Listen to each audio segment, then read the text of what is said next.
We human beings are strange creatures.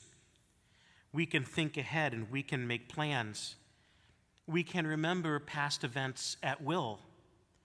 We can daydream and imagine and problem solve.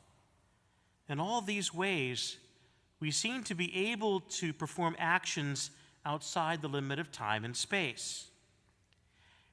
This is because we are created in God's image, and our souls are spiritual, self-conscious. We are able to know and to learn and to come into contact with eternal truths. But we're not just completely spiritual. Our minds and our wills are united to our bodies. And so time and space really do limit us. I can't just all of a sudden imagine myself in Times Square, New York City, and poof, there I'm there. Well, no, I can close my eyes and I can remember what it looked like when I visited Times Square. We can't think of someone that we love even all the time.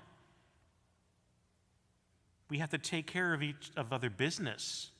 Sometimes we have to be at school and we're reading a book. Or perhaps maybe we're at our desks at work and we're running the, calculator, or we're working on the computer. And so we can't bilocate. We can't, be omnipresent as God is. God doesn't have the problem that we do. If anything, God is always thinking of us. And that's the key phrase for today's homily. Nothing limits his concerns or attentions. Look at St. John the Baptist. Before he was born, he was already fulfilling a mission to God which was assigned to him. God was already guiding him in his mother's womb. Blessed Mother Mary also received a mission even before she was conceived. God was already thinking about her, and so she was conceived without original sin, which is one of the reasons it was so fitting for God to assume her directly into heaven when her earthly mission was finished, and that is what we're celebrating today, Mary's assumption by God into heaven. Again, in the dramatic story from the book of Revelation, which was the first reading today, we see God intervening at the right moment when the woman in the story was giving birth. He saves the baby from the destructive jaws of the dragon.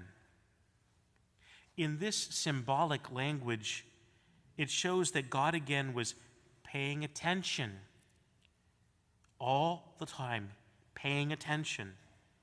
Nothing escapes his glance.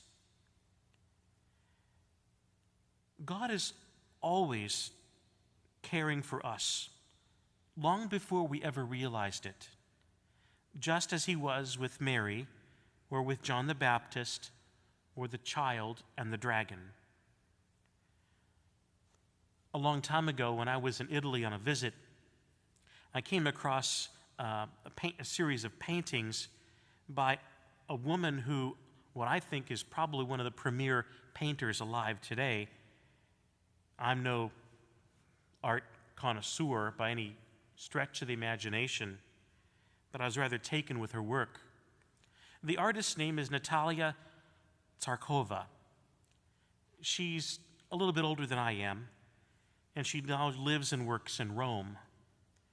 After graduating from the Moscow School of Fine Arts in Russia, she relocated to Italy, and she won renown quickly and was eventually commissioned to paint some important portraits.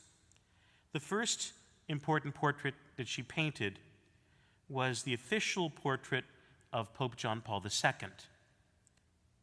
It was so good that the authorities at the Vatican asked her to posthumously do a portrait of Pope John Paul I. You might remember him. He was only Pope for 30 days, and he died of a heart attack. He died obviously too soon to have his official portrait done.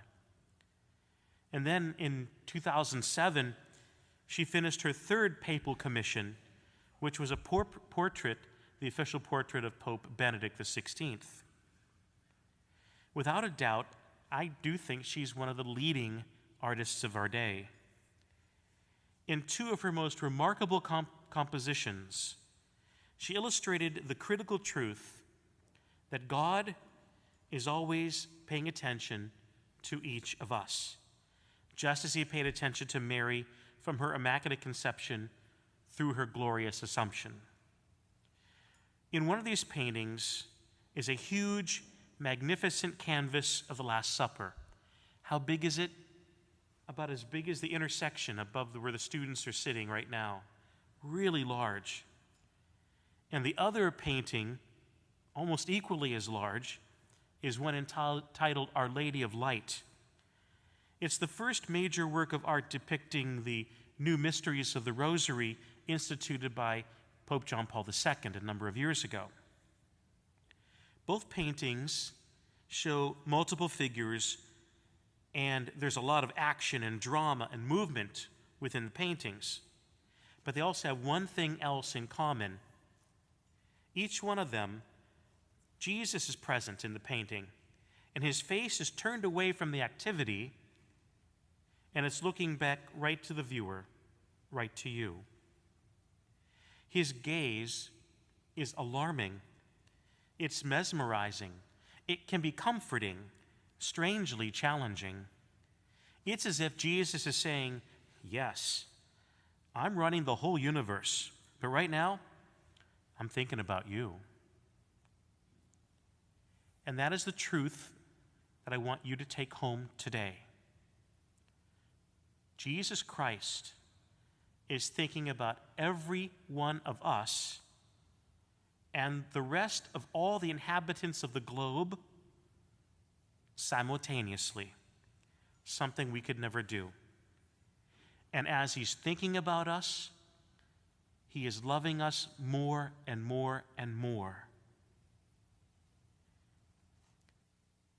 As we go forth from Mass today, you don't go home lonely, even if you live alone. There is someone in heaven smiling and thinking about you, God himself.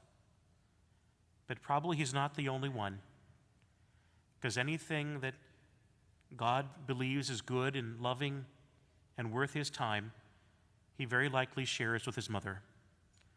And so now think of the fact, Our Lady of Peace, the Blessed Mother Mary, is also thinking of you too.